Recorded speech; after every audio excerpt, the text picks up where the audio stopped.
Cool. Rick.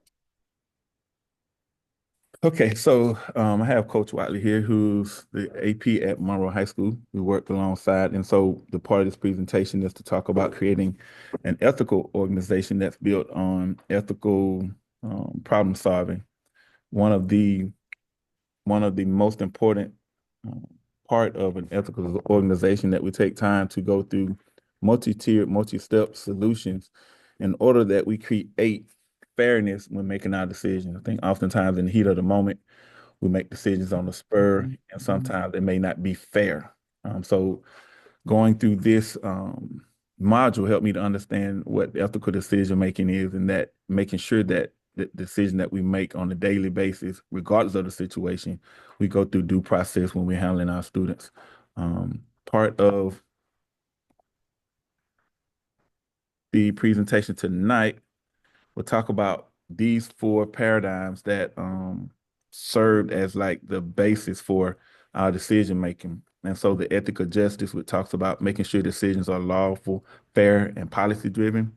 The ethic of care, centering around empathy, compassion, and well being for our students.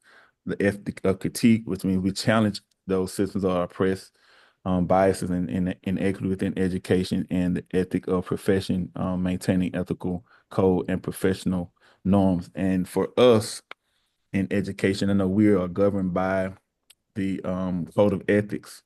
And so a lot of the ethic of profession comes directly from the code of ethics that governs those 10 standards that give us direction as to our professionalism. I think for many of us in the education world, the ethic of justice and care may be one of those issues or areas that we may struggle in, trying to be compassionate, but also sending a message of holding people accountable sometimes when they don't do right by kids or do right by the policies that are in place. The equity paradigm. So part of my solution was to come back to that, create an ethical team, establish an ethical team leadership that promotes school-wide an ethical culture. Members will promote ethical responsibility, reflection, and peer accountability, which is big when you can hold your peers accountable. Most time we shy away from confrontation with our peers because we don't want to create that wedge or seem like we're um, being in a space of being an administrator rather than a peer. But holding your peer accountable is probably one of those things going to create that ethical team development. Now, the ethical interactions will be modeled through active listening and respect for disagreements.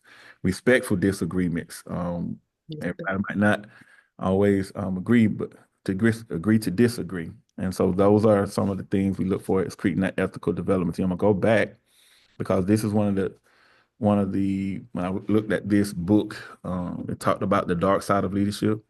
It talked about egoism, how sometimes our ego get in the way. It also talked about Mm. manipulation, and so these are some of the characteristics that a great leader want to avoid when you're trying to create an ethical organization. So, Coach, I thank you for the time that you've given me. This is going to be more in depth when we do our leadership, so we can get that ethical team together and make sure that we're building an ethical community within our school. So, thank you for your time. You are welcome. And if you don't mind, can I get the title of that from you tomorrow? I would love to read that. Oh, most definitely, I will get that overcoming the dark side of leadership. I will definitely. Hmm. All right. Thank you so much, Coach. You are welcome.